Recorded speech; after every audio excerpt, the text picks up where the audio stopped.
Last lecture में हमने देख लिया था स्ट्रक्चर ऑफ एंथर, माइक्रोस्पोरेंजिया, ये सारी चीज़ें हम लोग कंप्लीट कर चुके थे।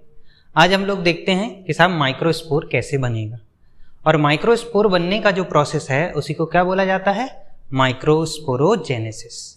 कल हमने बताया था माइक्रोस्पोरेंजिया में क्या होती हैं, स्पोरोजिनस टिश्यू, स्पोरोजिनस सेल, और वो हर एक स्पोरोजिनस सेल किसकी तरह एक्ट करती है, माइक्रोस्पोर मदर सेल की तरह।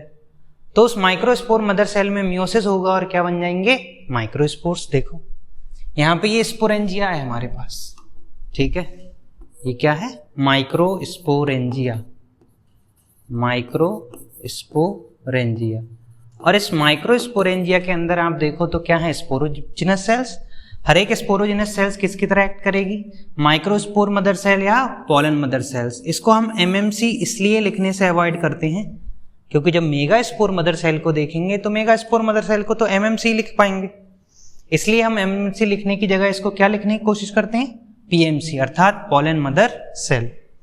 अब बताओ, पॉलन मदर सेल में मियोसिस होगा, पॉलन मदर सेल में क्या होगा, बोलो, मियोसिस।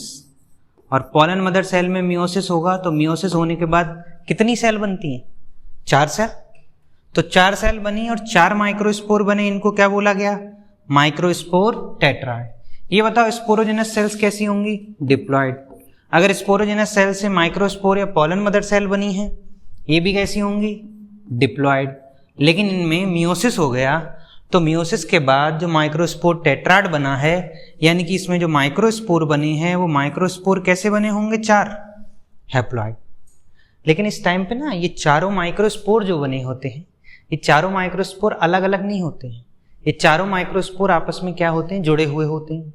तो मियोसिस के बाद क्या बना, टेट्राड। और चारों में जो माइक्रोस्पोर हैं वो किससे जुड़े हुए हैं, आपस में एक लेयर से जुड़े होते हैं, जिस लेयर को हम लोग क्या बोलते हैं, कैलोज लेयर।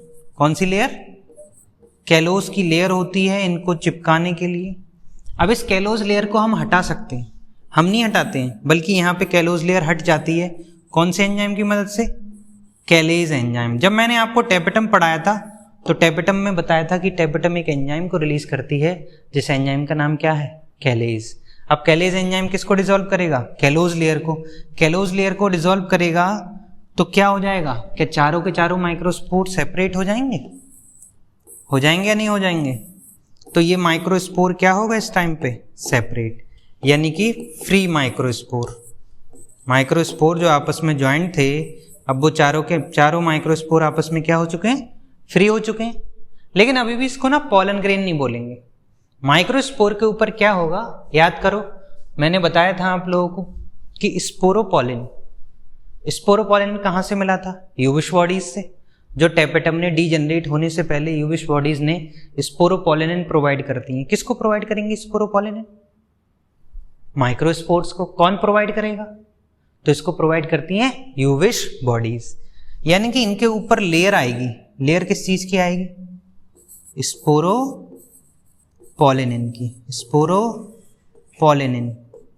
स्पोरोपोलिन का जब डिपोजिशन होगा तो अब इन माइक्रोस्पोर को हम लोग बोलेंगे, क्या बोलेंगे, ये माइक्रोस्पोर है और इसके ऊपर किस चीज की लेयर डिपॉजिट हो गई, स्पोरोपोलिन की।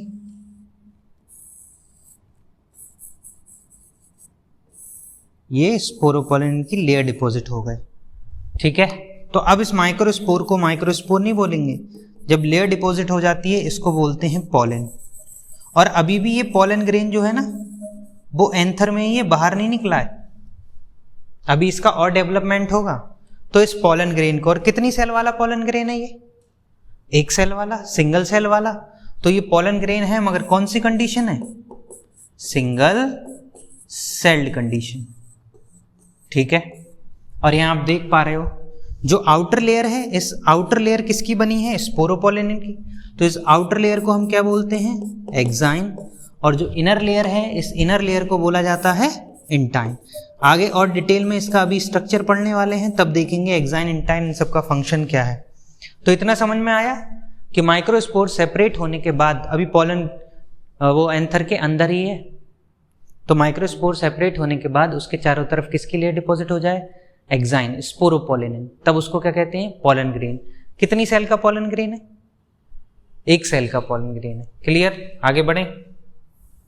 देखो अब यहाँ पे हमारे पास यही चीजों के लिए एक नया टॉपिक है जिसको हम बोलते हैं माइक्रोगेमेटोजेनेसिस। अब तक हमने क्या बना लिया, हमने माइक्रोस्पोर बनाया। अब उस माइक्रोस्पोर से क्या बनाना है, माइक्रोगेमेट यानी कि गेमेटोफाइट बनाना है। यहाँ पे गेमेटोफाइट क्या होता है जानते हो? गेमेटोफाइट ऐसा स्ट्रक्चर होता है जिसके अंदर क्या कंटेन होता है, गेमेट्स। तो मेल गेमेट छोटा होता है तो जिसके अंदर मेल गेमेट होगा वो क्या कहलाएगा, माइक्रोगेमेटोफाइट या मेल गेमेटोफाइट। तो पॉलन ग्रेन में बनते हैं मेल गेमेट्स, इसलिए पॉलन ग्रेन को क्या बोलते हैं, मेल गेमेटोफाइट। तो अब तक स्पोर बना, अब स्पोर से गेमेट बनाते हैं। लेकिन यहाँ पे कुछ डेवलपमेंट है, जो डेवलपमेंट पॉलिनेशन से पहले हो रहा है। अब तक जो हमारे पास पॉलन ग्रेन बना है वो एक सेल वाला बना है, अब एक से ज्यादा सेल वाला पॉलन ग्रेन बनाते हैं। ठीक है, देखो इसको बोलते हैं प्री पॉलिनेशन डेवलपमेंट। कौन सा डेवलपमेंट, प्री पॉलिनेशन डेवलपमेंट। मतलब पॉलिनेशन होने से पहले किन किन चीजों का डेवलपमेंट हो रहा है। आओ देखो, यहाँ पे आपके सामने एक डायग्राम ड्रॉ किया हुआ है। ये कैसा पॉलन ग्रेन है, ए स्ट्रक्चर है। कितने सेल का पॉलन ग्रेन है, बोलो, सिंगल सेल्ड स्टेज। कौन सी स्टेज है, सिंगल सेल्ड स्टेज। किसकी, पॉलन ग्रेन की। तो पॉलन ग्रेन की ये सिंगल सेल्ड स्टेज है। माइक्रोस्पोर के ऊपर स्पोरोपोलिन लगा, सिंगल सेल्ड स्टेज आ गई। लेकिन अब साथ साथ क्या होगा, इसमें डिवीजन शुरू होगा, माइटोसिस। कौन सा डिवीजन स्टार्ट होगा, माइटोसिस स्टार्ट होगा। ठीक है, तो माइटोसिस स्टार्ट होगा, माइटोटिक डिवीजन स्टार्ट। लेकिन ये माइटोटिक डिवीजन आपको पता है इक्वल नहीं होता है। आगे देखेंगे हम लोग कि माइटोटिक डिवीजन जो है वो कैसा रहेगा, अनइक्वल माइटोटिक डिवीजन हो रहा है। तो इसको हमने कई स्टेजेस में डिवाइड किया है। यहां देखो आपके सामने ये क्या बनने शुरू हो गए हैं, बोलो, क्या ये साइटोप्लाज्म के अंदर वैक्यूल बनने स्टार्ट हो गए, हुए या नहीं हुए? तो साइटोप्लाज्म के अंदर क्या बनना स्टार्ट हो गए, वैक्यूल। जब वैक्यूल बनेंगे तो जो न्यूक्लियस बीच में था उसको ये किनारे पे पुश कर देंगे। अब ये वैक्यूल फ्यूज हुए तो एक बड़ा वैक्यूल बना लिया, हो गया नहीं हो गया? ये साथ में एनसीईआरटी का जो डायग्राम है वो हमको कम समझ में आता है। ठीक है, तो पहले इसको समझ लोगे, उसके बाद एनसीईआरटी का डायग्राम आपको प्रॉपर समझ आने लगेगा। वैक्यूल बन गया, यहाँ पे न्यूक्लियस क्या एकदम किनारे पे शिफ्ट हो गया, और न्यूक्लियस किनारे पे शिफ्ट हुआ तो क्या यहाँ पे आप देखोगे न्यूक्लियर डिवीजन स्टार्ट हुआ, बोलो, न्यूक्लियर डिवीजन स्टार्ट। कौन सा न्यूक्लियर डिवीजन होगा, मियोसिस या माइटोसिस? माइटोसिस, भाई माइटोसिस होगा, यहाँ मियोसिस हो गया एक बार।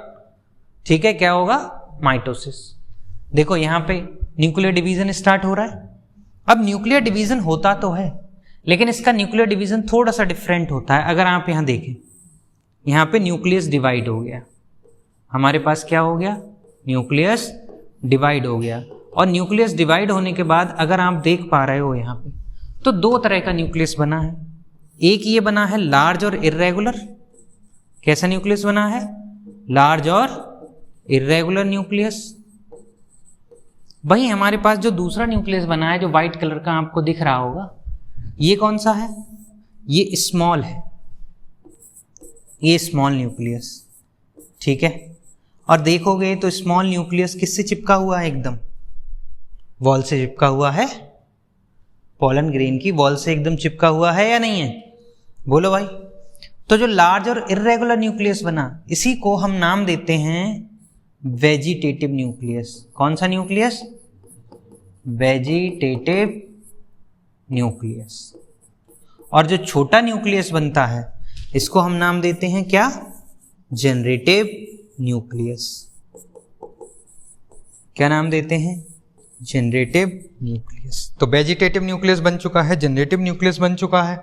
अब यहां तक, अभी तक सिर्फ न्यूक्लियर डिवीजन हुआ था, क्या साइटोकाइनेसिस हो गया। अब इसमें क्या होगा, अब इसमें हो जाएगा साइटोकाइनेसिस। क्या होगा, साइटोकाइनेसिस। क्या मतलब होता है साइटोकाइनेसिस का, बोलो, डिवीजन ऑफ साइटोप्लाज्म। क्या, और यहां पे कैसा होगा, इक्वल डिवीजन होगा या अनइक्वल डिवीजन होगा, अनइक्वल डिवीजन होगा। जो जनरेटिव न्यूक्लियस है उसके आसपास बहुत थोड़ा साइटोप्लाज्म आएगा, ठीक है, और जो वेजिटेटिव न्यूक्लियस है वो पूरी सेल में ही कब्जा करके बैठा है। तो अब देखो ये जो बड़ी सेल है हमारे पास, यहां आपको ये बड़ी सेल पूरी दिखाई दे रही है, ठीक है, ये पूरी बड़ी सेल है, ये रहेगी वेजिटेटिव सेल। कौन सी सेल रहेगी, ये पूरी बड़ी सेल, ये रहेगी वेजिटेटिव सेल। और इसके अंदर ये जो फ्लोट करती हुई स्पिंडल शेप की आपको छोटी सी सेल दिखाई दे रही है, ये कौन सी सेल रहेगी, जनरेटिव सेल। कौन सी सेल रहेगी, जनरेटिव सेल, ठीक है। तो जनरेटिव सेल की बात करें तो कैसी है, स्मॉल, और साथ साथ में क्या करती है, float in cytoplasm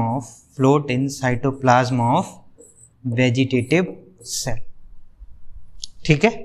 vegetative cell के साइटोप्लाज्म में ये क्या कर रही है, फ्लोट। तो ये बड़ी सेल पूरी क्या है, वेजिटेटिव सेल।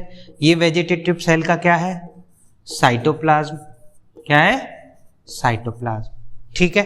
अब यहां पे देखो ये जो स्ट्रक्चर हमको दिखाई दे रहा है रेड कलर का, ये बताओ रेड कलर का जो स्ट्रक्चर है ये कौन सी लेयर है, एक्साइन लेयर। कौन सी लेयर है, एक्साइन लेयर। और ये जो येलो कलर का स्ट्रक्चर है ये कौन सी लेयर है, इंटाइन लेयर। इनके बारे में हम लोग आगे डिस्कस करने वाले हैं। तो देखो इससे कंपेयर करो, यहां पे जो एनसीईआरटी में हमारे पास डायग्राम देखा है, ये कैसा हमारे पास ये पॉलन ग्रेन है, कितने सेल का है, बोलो कितने सेल का है, सिंगल सेल। तब एनसीईआरटी वाला समझ में आता है। अब सिंगल सेल्ड है, यहाँ क्या बनना स्टार्ट हुए, वैक्यूल। यहाँ क्या है, न्यूक्लियस। क्या इस न्यूक्लियस में एसिमेट्रिकल स्पिंडल बना, एसिमेट्रिकल स्पिंडल का मतलब है जहां न्यूक्लियस को इक्वली डिवाइड नहीं किया जाएगा, एक तरफ बड़ा न्यूक्लियस जाएगा, एक तरफ छोटा न्यूक्लियस। तो इधर देखो ये बड़ा न्यूक्लियस क्या कहलाया, वेजिटेटिव न्यूक्लियस। अगर इसको ध्यान से देखो ये रेगुलर है शेप में या इरेगुलर है, और यहां पे ये छोटा सा स्पिंडल शेप का न्यूक्लियस बना। तो स्पिंडल शेप का जो न्यूक्लियस बना इसके चारों तरफ वॉल जनरेट होगी, तो ये कौन सी हो गई, जनरेटिव सेल। और ये पूरी जो बड़ी ये सेल हो गई, ये कौन सी हो गई, वेजिटेटिव सेल। तो वेजिटेटिव सेल में वेजिटेटिव न्यूक्लियस और जनरेटिव सेल में जनरेटिव न्यूक्लियस। इन बातों का ध्यान रखना है। आगे पॉलन ग्रेन का स्ट्रक्चर बनाऊंगा। अच्छा होता क्या है, देखो ये हमारे पास कौन सा पॉलन ग्रेन आ गया इस टाइम पे, बताओ। ये जो पॉलन ग्रेन है इस टाइम पे कौन सा आ गया, कितने सेल स्टेज वाला है, बोलो। पॉलन ग्रेन में कितनी सेल हैं, तो ये 2 सेल्ड स्टेज। कितनी cell stage, 2 celled stage. 2 celled stage में कौन सी सेल है, जनरेटिव सेल, और दूसरी सेल कौन सी है, बोलो वेजिटेटिव सेल। एक सेल जनरेटिव सेल, दूसरी सेल वेजिटेटिव सेल। क्लियर है। इसी को अब क्या होता है, मैक्सिमम एंजियोस्पर्म में एनसीईआरटी लाइन लिखती है मैक्सिमम एंजियोस्पर्म, तुम्हें पता है कितने %, बोलो मैक्सिमम एंजियोस्पर्म दैट इज 60% में शेड इन दिस कंडीशन। कि 60% एंजियोस्पर्म में तो जो पॉलन ग्रेन होता है वो कितनी सेल स्टेज में चला जाता है, कितनी सेल स्टेज में चला जाता है, 2 सेल स्टेज में 60%।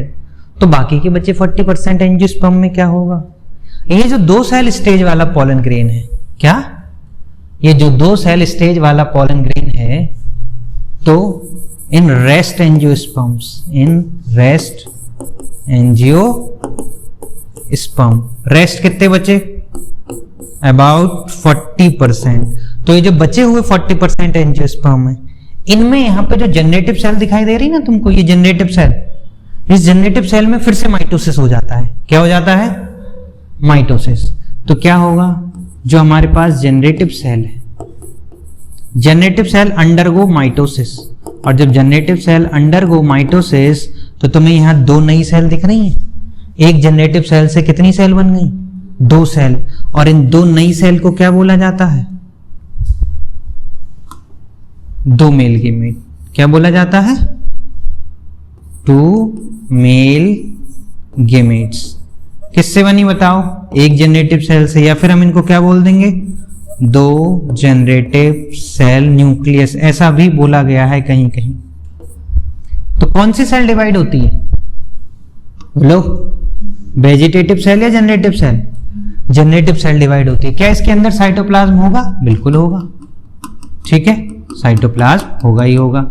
ये बाहर बची बड़ी सी, ये कौन सी सेल बची? पूरी वेजिटेटिव सेल। ये पोलन ग्रेन कौन सी स्टेज वाला हो गया? बोलो, कितनी सेल स्टेज वाला हो गया? 3 सेल स्टेज। पोलन ग्रेन कितनी cell stage? 3 cell stage pollen grain. 3 cell stage वाला पोलन ग्रेन हो गया हमारे पास। कितने परसेंट एंजियोस्पर्म में? 40% में। और 60% एंजियोस्पर्म में कितनी सेल वाला निकल जाएगा? ठीक है, 60% एंजियोस्पर्म में, मैक्सिमम एंजियोस्पर्म में 2 सेल्ड पोलन ग्रेन उड़ के चला जाता है पॉलिनेशन के लिए। और बाकी बच्चे में क्या होगा? अभी जनरेटिव सेल में माइटोसिस होगी, और माइटोसिस के बाद हमारे पास क्या बनेंगे? 2 मेल गेमेट। ठीक है, तो ये सारा डेवलपमेंट हुआ प्री पॉलिनेशन। पॉलिनेशन होने से पहले यहां कुछ इंपॉर्टेंट बात लिख रहा हूं मैं, इंपॉर्टेंट पॉइंट।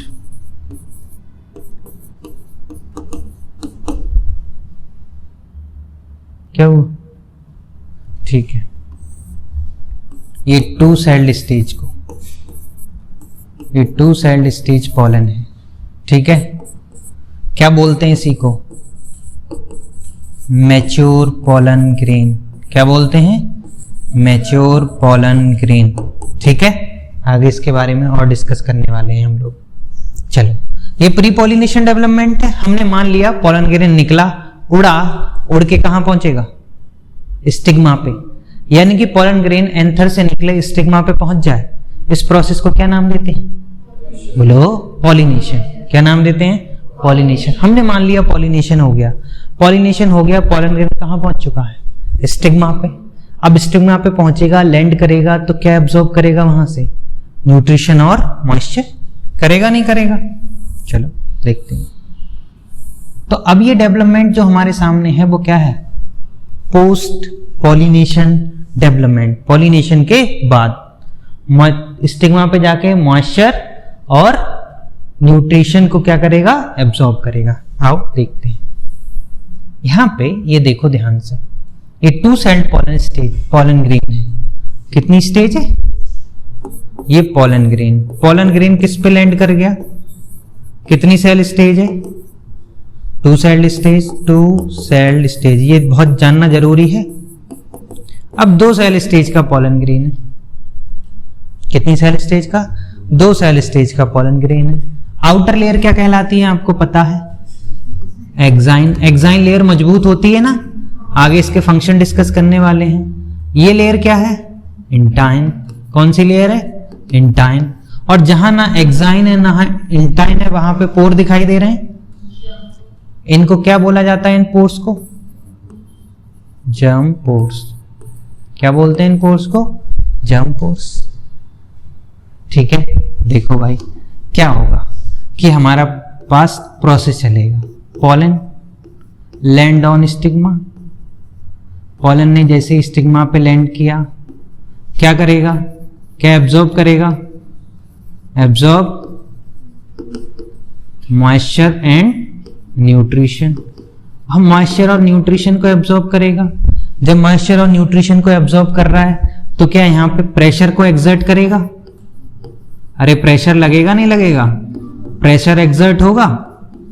और जब प्रेशर एक्सर्ट होगा, बाहर वाली मजबूत लेयर है, क्या उसमें कोई दिक्कत आएगी? लेकिन अंदर वाली इंटाइन तो थिन लेयर है, और इंटाइन थिन लेयर है, क्या वो बाहर आ जाएगी पुट से? कहां से बाहर आएगी? जर्म पोर से। कहां से बाहर आएगी? जर्म पोर से। ठीक है, तो जब प्रेशर लगेगा तो हम बात करते हैं जो हमारी इंटाइन है, इंटाइन प्रोट्रूड। प्रोट्रूड का मतलब है, बोलो, protrude from germ pore. Germ pore से बाहर आ जाएगी। और जर्म पोर से बाहर आई तो आप यहां देख सकते हो ये क्या निकल रही है? बोलो, पोलन ट्यूब। क्या बना? पोलन ट्यूब इससे बाहर आना शुरू हो जाएगा, पोलन ट्यूब बनना शुरू हो गया। अब इधर पोलन ट्यूब बना, पोलन ट्यूब बन रहा है, पोलन ट्यूब जर्मिनेट हो रहा है। उसके पीछे बड़े अच्छे ध्यान से समझना, इसके पीछे पीछे सबसे पहले नंबर पे कौन आगे बढ़ेगी? कौन सी न्यूक्लियस है ये? Vegetative nucleus. कौन सा न्यूक्लियस है? Vegetative nucleus. और आपके सामने ये जो सेल दिखाई दे रही है, ये सेल कौन सी है? Generative cell. कौन सी सेल है? तो नंबर 1 पे तो आगे कौन बढ़ेगा? Vegetative nucleus. और वेजिटेटिव न्यूक्लियस जब आगे बढ़ गया तो इस वेजिटेटिव न्यूक्लियस का अब हम नाम रख दे रहे हैं ट्यूब न्यूक्लियस। क्या नाम रख दे रहे हैं? ट्यूब न्यूक्लियस, क्योंकि ये पोलन ट्यूब में सबसे पहले गया। एनसीईआरटी इसको उल्टा दिखाती है, एनसीईआरटी दिखाएगी वेजिटेटिव न्यूक्लियस पीछे है, लेकिन जो करेक्ट पैटर्न है वो यही है। वेजिटेटिव न्यूक्लियस कहां जाता है? आगे। और वेजिटेटिव न्यूक्लियस गया तो उसके पीछे पीछे कौन चल देगी? दूसरे नंबर पे जनरेटिव सेल। जनरेटिव सेल यहां पे पहुंची। जनरेटिव सेल किसके पीछे पीछे? ट्यूब न्यूक्लियस के। अब देखो, जब जनरेटिव सेल एंटर करती है पोलन ट्यूब में, ये समझना बहुत जरूरी है, जनरेटिव सेल पोलन ट्यूब में एंटर करने के बाद क्या शुरू कर देती है? ये 2 सेल्ड पोलन ग्रेन है। जनरेटिव सेल जब पोलन ग्रेन में पहुंचती है, जनरेटिव सेल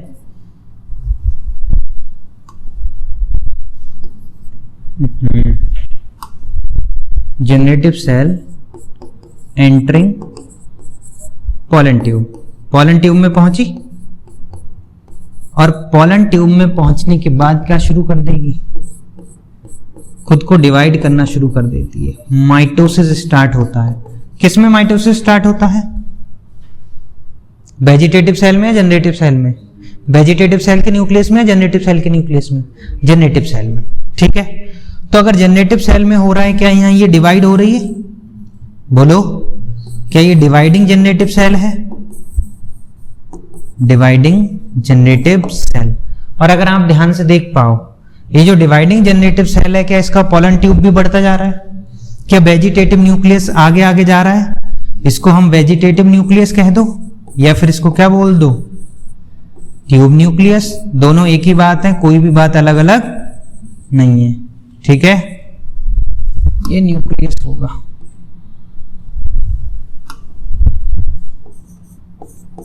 न्यूक्लियस। ठीक, क्या होगा? ये डिवाइडिंग जनरेटिव सेल है, कंप्लीटली डिवाइड हो जाएगी। पोलन ट्यूब को जितना ग्रो करना है, ये सब कहां हो रहा है? स्टिग्मा से बाहर या स्टिग्मा पे? पॉलिनेशन से पहले या पॉलिनेशन के बाद? कब हो रहा है? पॉलिनेशन के बाद हो रहा है। ठीक है, यहां पे क्या होगा? अगर आप देख पाओ तो पोलन ट्यूब कंप्लीट हो चुकी। बोलो, पोलन ट्यूब क्या जर्मिनेट हो चुकी पूरी? पोलन ट्यूब जितनी बननी थी बन गई। साथ साथ में हमारे पास जनरेटिव सेल जो थी, जनरेटिव सेल ने क्या अपना डिवीजन पूरा कर लिया और जनरेटिव सेल डिवाइड हो गई। तो जनरेटिव सेल डिवाइड होने के बाद क्या बना दे रही है? 2 मेल गेमेट्स। क्या बना रही है? 2 मेल गेमेट्स। क्या बनाया इसने? 2 मेल गेमेट्स। तो बताओ, ये व्हाइट कलर वाले कौन है? ये व्हाइट कलर वाले कौन है? 2 मेल गेमेट्स। और ये कौन है? बोलो, ट्यूब या फिर कह दें हम वेजिटेटिव न्यूक्लियस। क्या मेल गेमेट आ गए? जो स्ट्रक्चर मेल गेमेट को कंटेन करे या जो स्ट्रक्चर गेमेट्स को कंटेन करे, उस स्ट्रक्चर का नाम बताओ, क्या बोलते हैं? गेमेटोफाइट। तो ये जो स्टेज है हमारी 3 सेल्ड स्टेज जो है इस टाइम पे, ये वाली, ठीक है, ध्यान से समझना, ये स्टेज जो है आफ्टर डेवलपमेंट, आफ्टर डेवलपमेंट, ये जो सेल स्टेज है इस टाइम, यानी कि ये कहलाएगी डेवलप्ड।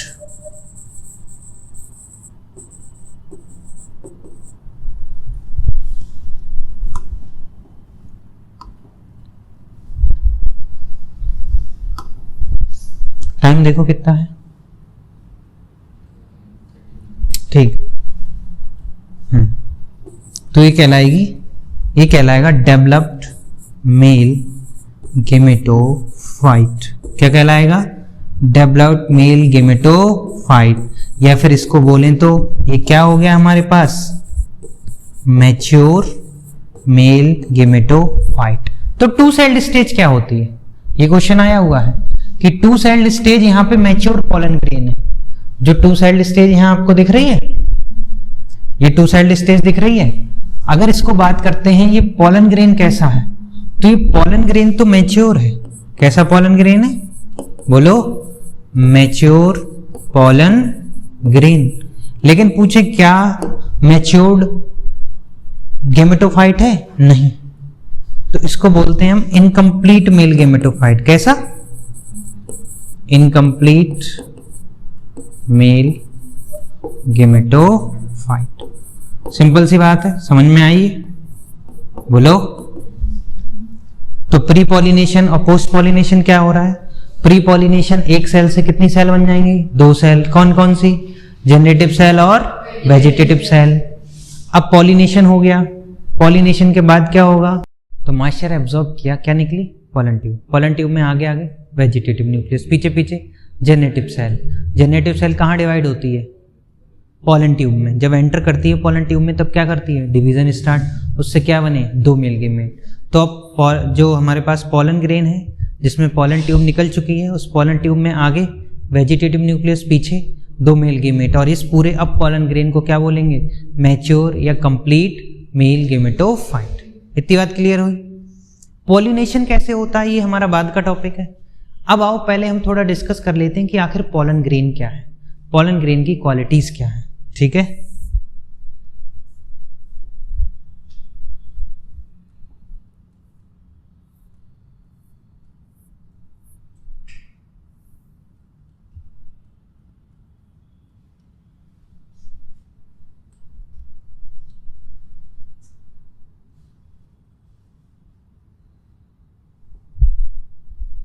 तो देखो यहाँ पे हमारे सामने क्या है? Pollen grain. एनसीईआरटी में जो दिया है उससे अभी डिफरेंट है, रुक जाओ सब समझ आएगा। आउटर लेयर दिखाई दे रही है, आउटर लेयर कौन सी है? एक्साइन।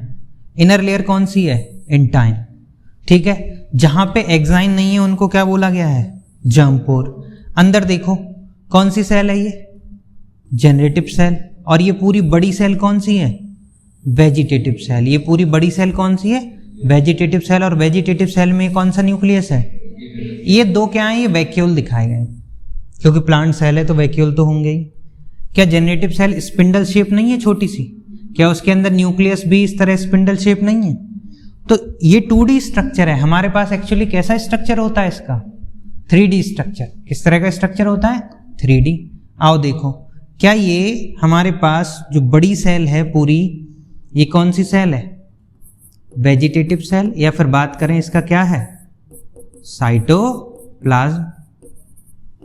ठीक है, जो ये आउटर लेयर है यहां पे, इस लेयर की बात कर रहे हैं। आउटर लेयर क्या है? एक्साइन। और इनर लेयर जो ये वाली इनर लेयर है, ये क्या है? इंटाइन। ठीक है, तो बाहर पे ये फैसिनेटिंग स्ट्रक्चर क्या है? यहां पे होती है ये पॉलन किट। नाम सुना है पॉलन किट का? पॉलन किट किस काम में आती है?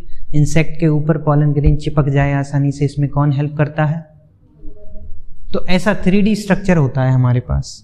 तो मेरा सवाल ये नहीं है, मेरा सवाल ये है, क्या बताओ इसमें प्लाज्मा मेम्ब्रेन होती है? और प्लाज्मा मेम्ब्रेन है कौन सी? सेल मेम्ब्रेन है कौन सी इसकी? बताओ। एक तो एक्साइन हो गई, दूसरी इंटाइन हो गई। क्या इंटाइन ही इसकी सेल मेम्ब्रेन है? नहीं। अगर तुम एनसीईआरटी ध्यान से पढ़ोगे, एनसीईआरटी लिखती है cytoplasm is surrounded by the cell membrane. तो यानी कि इंटाइन के अंदर, इस इंटाइन के अंदर लेयर होगी, और वो इंटाइन के अंदर जो लेयर है वो लेयर क्या कहलाएगी? बोलो, प्लाज्मा मेम्ब्रेन, या फिर क्या बोलते हैं? सेल। ठीक है, इतनी बात। एक्साइन, इंटाइन, उसके अंदर सेल मेम्ब्रेन। साइटोप्लाज्म किससे सराउंडेड होता है? सेल मेम्ब्रेन से। ये तो हो गई बेसिक स्ट्रक्चर की बात। अब यहाँ पे हमारी एनसीईआरटी ने थोड़ी थोड़ी चीजें दे रखी हैं। जैसे पॉलन ग्रेन की आउटर वॉल को क्या बोलते हो? बोलो, क्या बोलते हो? एक्साइन। एक्साइन की प्रॉपर्टीज बताएं तो एक्साइन की प्रॉपर्टीज कैसी होती है? एक्साइन थिक, रिजिड और ऑर्नामेंटेड। ऑर्नामेंटेड मतलब जो बेसिक डिजाइन बनी होती है ना, आउटर देखते हो पॉलन ग्रेन के बाहरी सरफेस पे अलग अलग डिजाइन होती है, वो किसकी वजह से होती है? एक्साइन की वजह से। ठीक है, सबसे इंपॉर्टेंट बात ये है कि एक्साइन बनी हुई किसकी होती है? स्पोरोपोलन की। मैं तुमसे एक क्वेश्चन पूछ रहा हूं, बताओ दुनिया में सबसे हार्डेस्ट सब्सटेंस कौन सा है? कौन है वो? हमारे वर्ल्ड में स्ट्रॉन्गेस्ट सब्सटेंस कौन सा है? डायमंड। एनिमल्स में स्ट्रॉन्गेस्ट सब्सटेंस कौन सा है? डेंटाइन, ये हमारे दांतों पे लगी होती है। प्लांट में स्ट्रॉन्गेस्ट सब्सटेंस कौन सा है? स्पोरोपोलिनिन। प्लांट में स्ट्रॉन्गेस्ट सब्सटेंस कौन सा है? स्पोरोपोलिनिन। और स्पोरोपोलिनिन किसका बना हुआ है?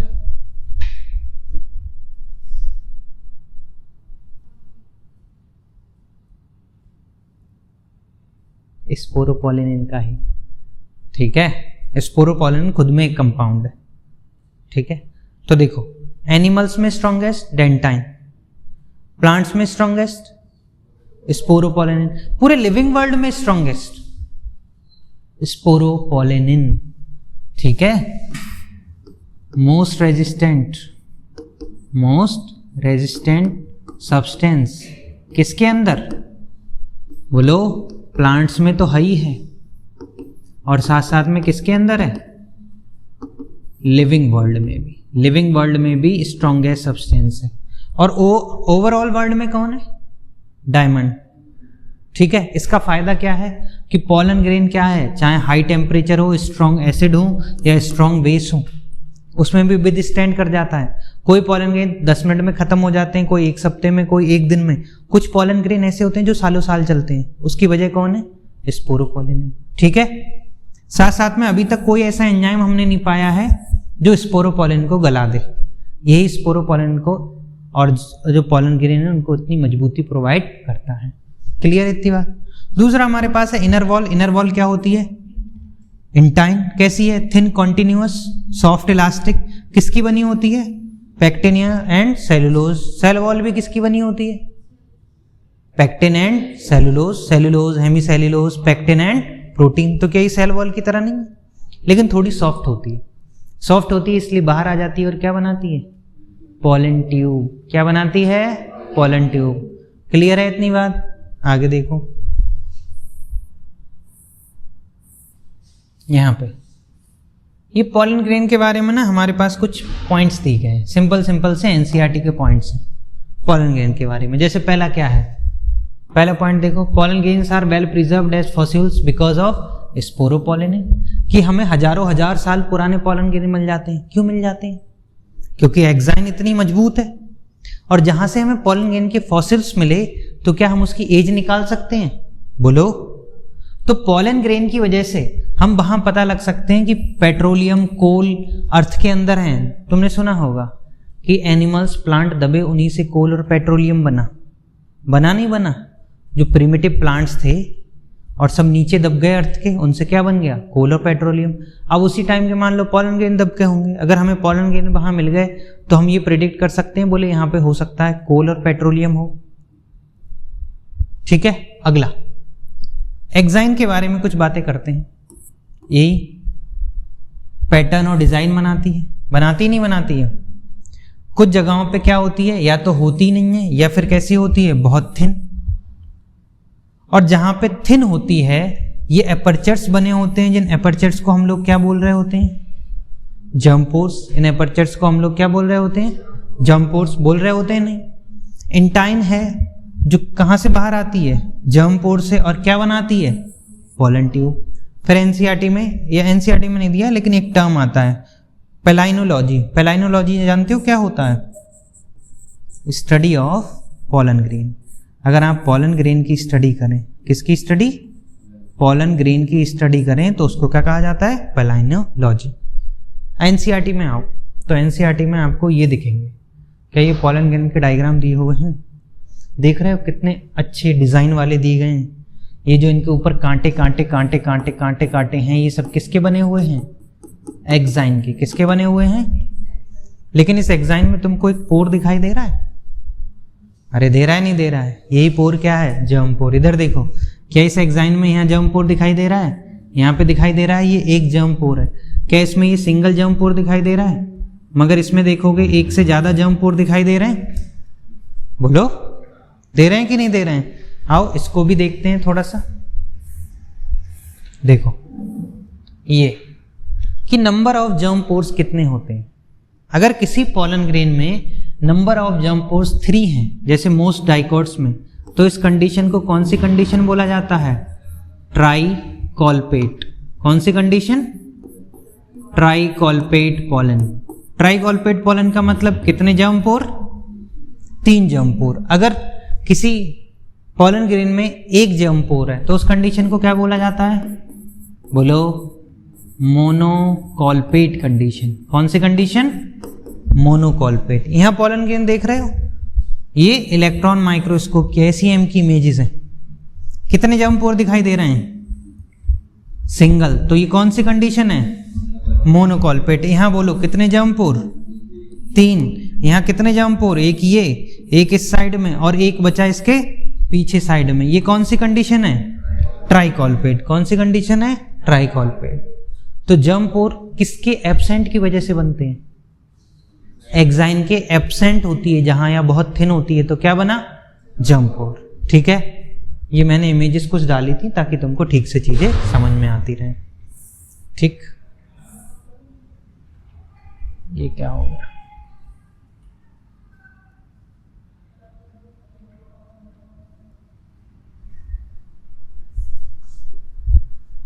चलो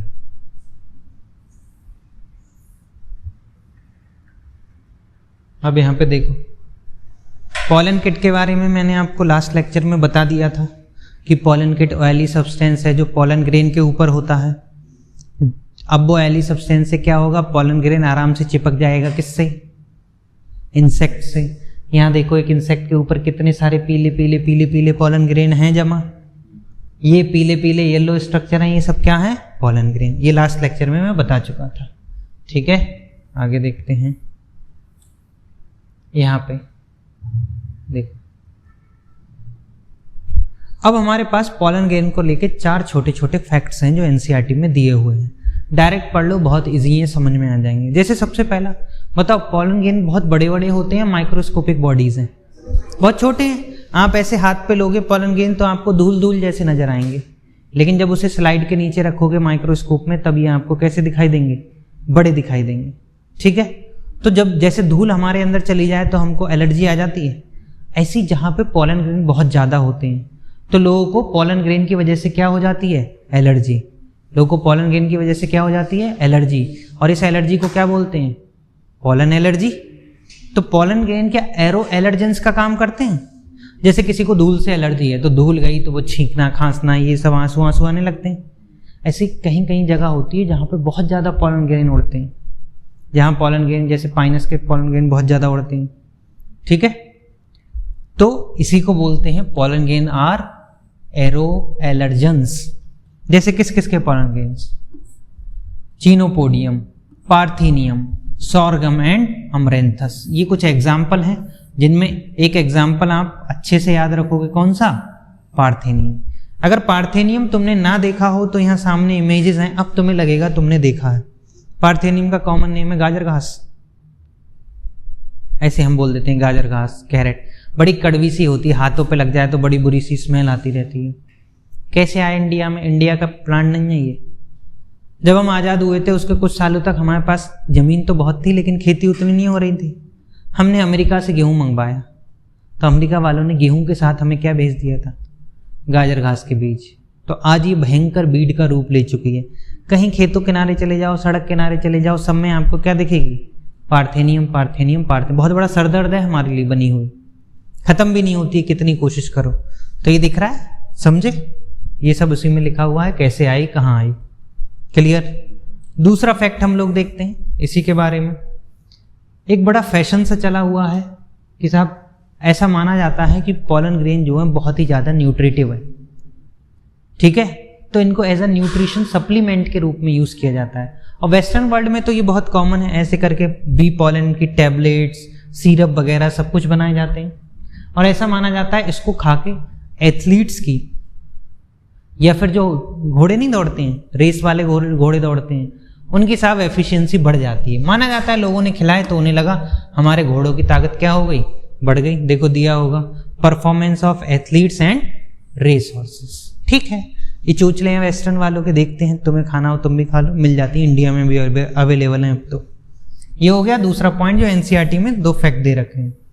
तीसरा और बहुत इंपॉर्टेंट, जहां पे क्या है, यहाँ पे क्वेश्चन भी पूछा है हमसे एनसीईआरटी ने, viability of pollen grain. Viability का मतलब कितने दिन जिंदा रहते हैं पॉलन, आज निकले और निकलने के बाद कितने टाइम तक जिंदा रहेंगे। एनसीईआरटी पूछती, खुद बताती है, When once they are shed, pollen grains have to land on stigma, कि एक बार निकलने के बाद pollen grain को कहाँ जाना पड़ेगा, स्टिग्मा पे। Before they lose their viability, अपना जीवन खत्म करने से पहले उनको स्टिग्मा पे लैंड करना ही करना पड़ेगा।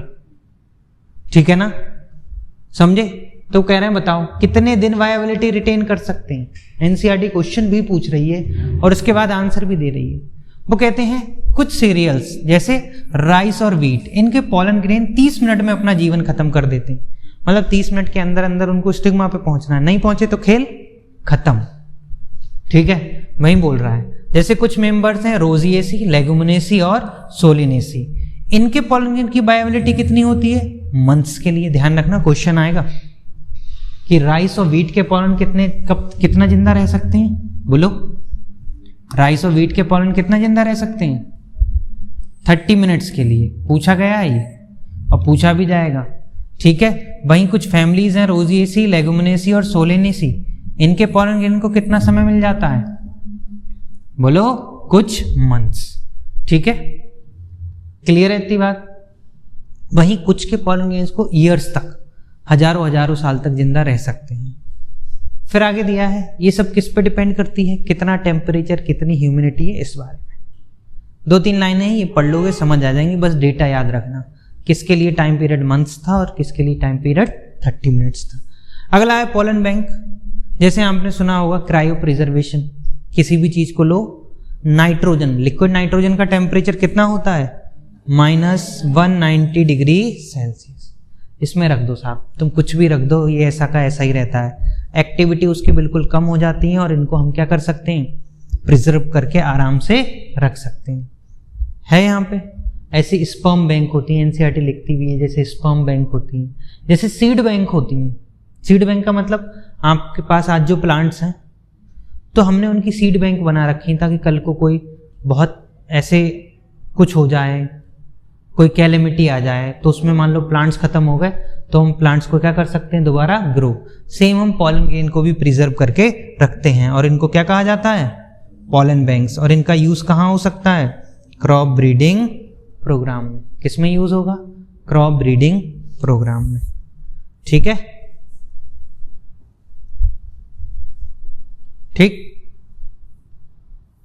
अब देखो, चलो ये 2 क्वेश्चन दिए तुम्हारे सामने, तुमने पूरा पढ़ लिया, मेल रिप्रोडक्टिव सिस्टम पूरा पढ़ लिया, एंथर पढ़ लिया, माइक्रोस्पोर पढ़ लिए, सब इन 2 क्वेश्चंस के जवाब दो, आंसर दो। 2 क्वेश्चंस हैं तुम्हारे सामने।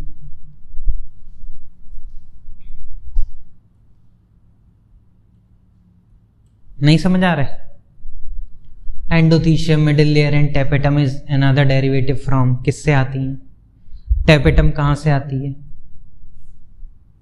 हालांकि एनसीईआरटी का टॉपिक नहीं है लेकिन ऐसे क्वेश्चन तुम्हें देखने को मिल जाएंगे। जरा प्रीवियस ईयर क्वेश्चन में जाओगे ये क्वेश्चन तुम्हारे सामने आते हैं। आओ देखते हैं भाई कहां से आते हैं ये। सिंपल सा एक कॉन्सेप्ट है इसका, बहुत छोटा सा कॉन्सेप्ट है। देखो तो कॉन्सेप्ट क्या है, मान लो एंथर अभी डेवलप हो रहा है, एंथर बनना शुरू होगा तो जैसा एंथर दिखाई देता है टेट्रागोनल वैसा ही होता है, तुरंत छोटे से बड के फॉर्म में रिप्रेजेंट होता है। किस फॉर्म में, बड के फॉर्म में। जब वो छोटे से बड के फॉर्म में निकलता है तो ये बड कैसी हो सकती है, या तो स्फेरिकल बड कैसी हो सकती है, या तो स्फेरिकल बड होगी, या तो स्फेरिकल बड होगी या फिर कैसी होगी, ओवल। और 2 ही चीजें होंगी, ये अंदर जो टिश्यू देख रहे हो वो क्या होती हैं, सारी मेरिस्टेमेटिक सेल्स, और बाहर एक पतली सी लेयर होती है, कौन सी होती है, एपिडर्मिस।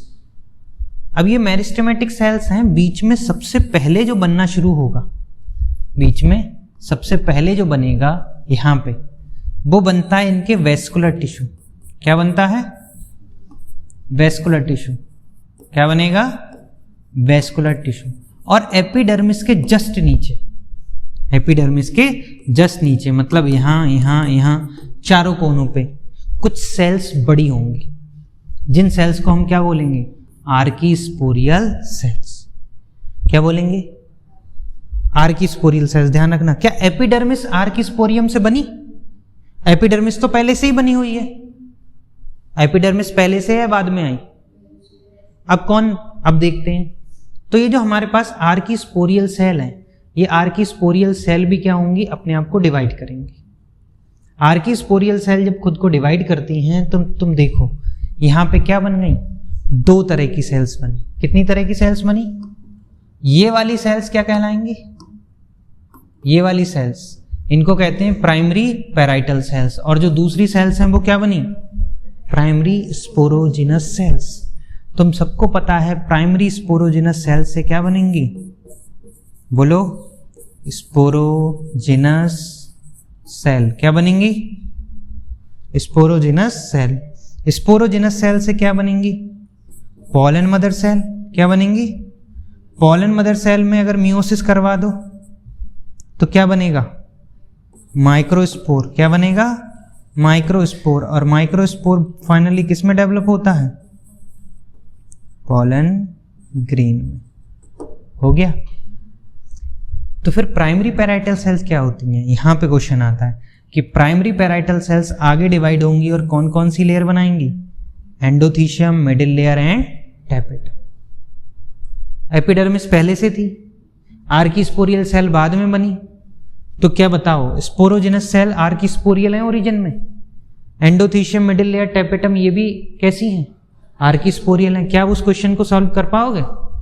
आ जाओ, अब उस क्वेश्चन को आराम से सॉल्व कर दोगे आप लोग। देखो, बताओ क्या आंसर होगा? Endothecium, middle layer and tapetum is another derivative from कौन सी सेल से? प्राइमरी पैराइटल सेल से। कहां से? प्राइमरी पैराइटल सेल से। इसके आओ, तो टैपेटम कैसी है? ओरिजिन में पैराइटल। क्या एंडोथीशियम से मॉडिफाइड हुई है? नहीं।